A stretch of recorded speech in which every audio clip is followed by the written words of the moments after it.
여러분 안녕하십니까? 이 윤석열 대통령의 변호인 가운데 배의철 변호사가 5월 6일 날 대통령에 접근하고 난 뒤에 윤석열 대통령의 메시지, 말씀이라고 하면서 전달했다고 합니다. 자, 그런데 이쪽 말씀과 또 윤석열 대통령이 이정두 목사님에게 보내는 편지에 대한 편지를 보냈는데, 이 편지를 받고 답을 보냈습니다. 그 편지에 나오는 내용들, 이런 걸 보면 정말 깜짝 놀랄 내용들이 있습니다. 바로 위기에 비상벨을 울린다. 자, 이 대한민국이 지금 위기 상황인데 이 비상벨을 울림으로 해서 국민들을 깨운다는 거. 자, 그러니까 그것은 더불어민주당의 폭주로 인해서 대한민국의 정부가 마비될 상황에서, 그럼에도 불구하고 언론이 입을 다물고 있고 침묵하고 있고, 그러다 보니까 국민들이 제대로 모르고 있는 상황. 자, 그래서 그걸 알리기 위해서 비상벨을 울렸다 하는 측면과, 그리고 지금 대한민국이 바로 교회가 침묵하고 있고 교회가 작용하고 있는 이런 상황들, 영적으로도 지금 대한민국이 굉장히 위험한 상황에도, 자, 그래서 윤석열 대통령은 목사님에 대한 편지 답신에서 자신을 하나님이 비상벨을 울리도록 만들었다. 그래서 교회도 깨고 신앙적으로도 각성하도록 그렇게 만들었다라고 하면서, 이 자신이 먼저 이렇게 위기 상황에 노출된 것은 다른 사람들을 구하기 위한 것이다. 성경 말씀을 인용해서 그렇게 말하고 있습니다. 자, 그러니까 갈수록 성경적으로 그리고 신앙적으로 성숙해 가는 모습을 볼 수 있다. 이렇게 보는 것이 좋을 것 같습니다. 자, 이 배이칠 변호사가 페이스북에 올린 글을 직접 여러분께 소개를 해드리겠습니다. 자, 5월 6일 날 대통령님 접견 말씀을 여러분께 전합니다. 대통령님은 재판이 없는 날에는 오전 시간에 40분에서 50분씩 운동을 하고 있습니다. 의연하고 건강하시며 그리고 국민 여러분들께 걱정하지 말라고 말씀을 해주십니다. 자, 오히려 구치소와 법원 앞에 계신 분들, 또 거리에서 자유와 주권 회복과 한미동맹 강화를 외치는 분, 여러분의 건강이 걱정된다고 말씀하십니다. 특히 이정두 목사님의 편지에 대해서 답을 주셨기에 이를 그대로 적어 전합니다. 이렇게 되어 있습니다. 자, 그러면서 그 밑에는 윤석열 대통령이 이정두 목사에게 답을 하는 편지 내용을 그대로 적었습니다.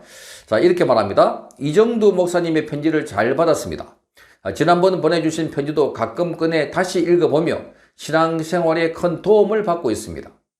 계엄 당시에는 반국가 세력과 연합한 거대 야당의 폭주와 입법권의 남용이 국정을 마비시키고 망국의 위기 상황을 초래하고 있었습니다. 마침내 거대 야당은 감사원장에 대한 탄핵으로 국가의 감사 기능도 마비시켰습니다. 하지만 레거시 미디어는 눈을 감고 있었습니다. 이에 저는 헌법상 대통령 고유의 국가 긴급권 행사로 국민을 깨우는 것이 자유 헌정 질서를 바로 세우기 위해서 반드시 필요하다고 생각하게 되었습니다. 비상계엄으로 위기에 비상벨을 울리는 것은 미래 세대에 제대로 된 나라를 물려주기 위해 불가피한 헌법상 조치였습니다. 시간이 지나고 제가 하나님의 종이라는 것을 깨달으며 든 생각을 나누고 싶습니다. 저는 기도와 묵상 중에 이 모든 과정이 하나님의 섭리 안에 있고 하나님의 통치 질서와 주권이 이 땅에서 심각하게 무너져 있음을 보시고 하나님께서 그 회복을 위해 이루시는 일이라고 생각하게 되었습니다. 목사님께서는 계엄 전 이미 한국 교회도 타락과 작용하로 무너지고 있었다고 말씀해 주셨습니다. 이에 하나님이 저를 도구로 쓰셔서 비상계엄을 통한 비상벨의 경종을 울려 예수님의 몸된 교회와 한국 교회의 성도들 그리고 국민들을 깨우는 분수령을 만드는 것이라는 목사님의 말씀에 새로운 대한민국을 빚고 계신 하나님의 계획을 더욱 더 기도하게 됩니다.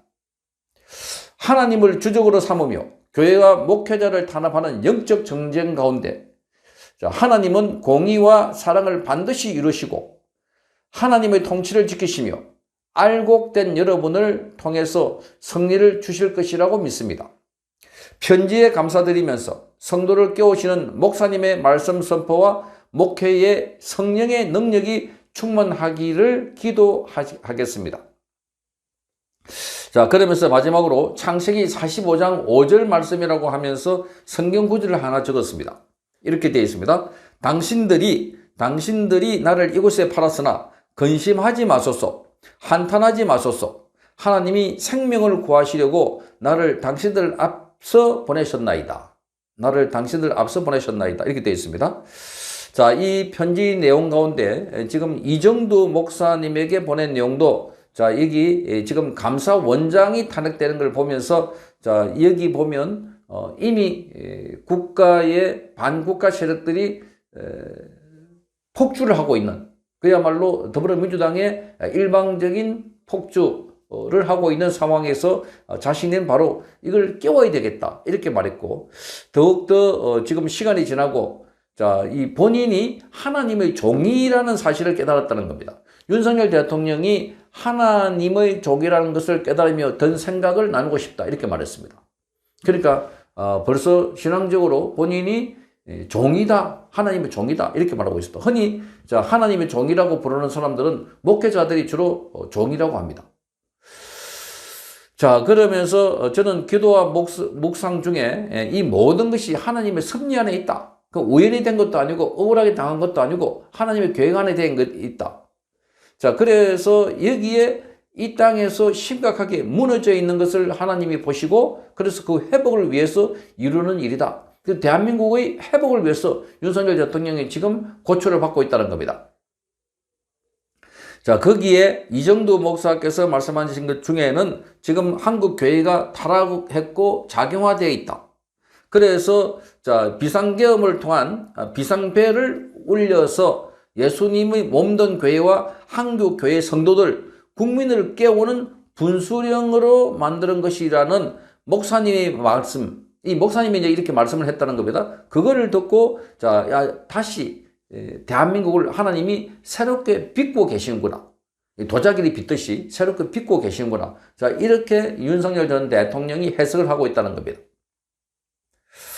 자, 그래서 여기 보면 아까 제가 읽어드렸던 당신들이 나를 이곳에 팔았으나 근심하지 마소서, 한탄하지 마소서.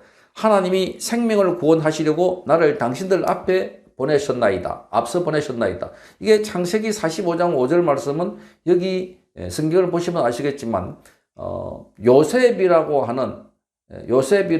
하는 야곱의 아들 가운데 하나가, 자, 형제들, 야곱이 참 아끼고 사랑하니까 형제들이 시기 질투해가지고, 그래서 저 애굽, 이집트로 팔아버립니다. 종으로.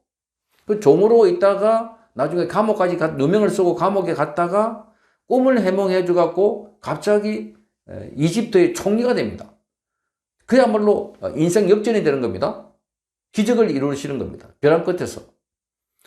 그래서 총리가 돼가지고 7년 흉년, 또 7년 풍년, 먼저 풍년이 7년 오고, 그 다음에 7년 흉년이 되니까 풍년 때 요셉이 꿈을, 바로 왕의 꿈을 해석해가지고 곡식을 다 가둬놓고 있다가 흉년 때 그걸 다 풀어주고 있습니다.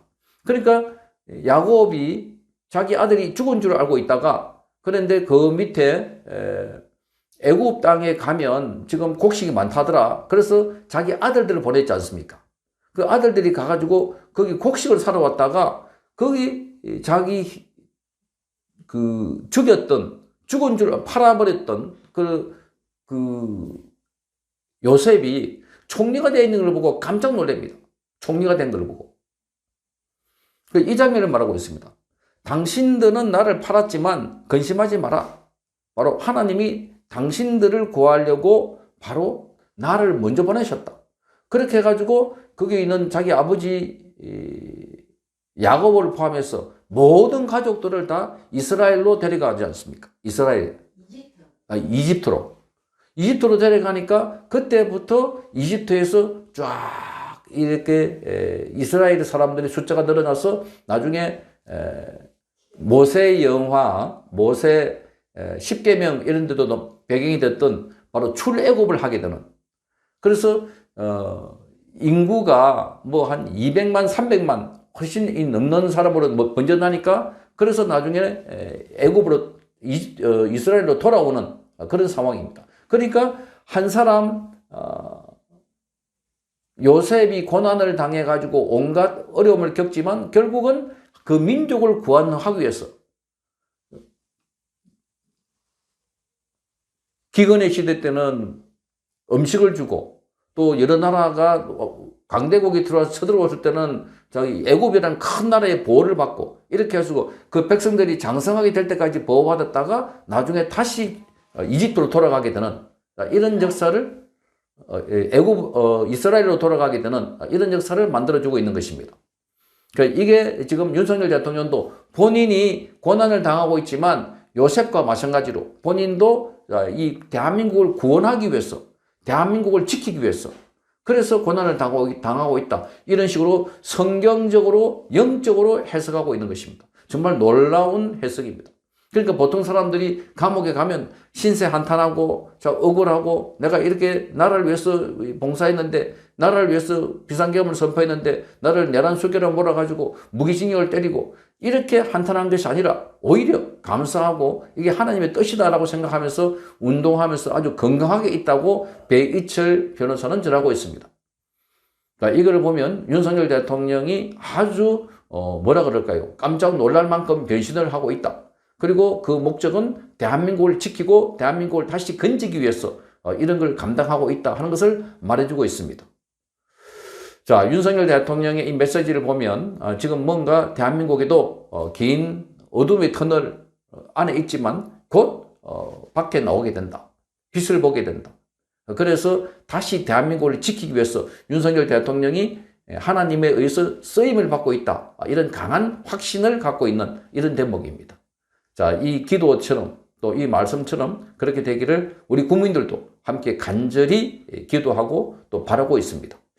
성창경 TV였습니다.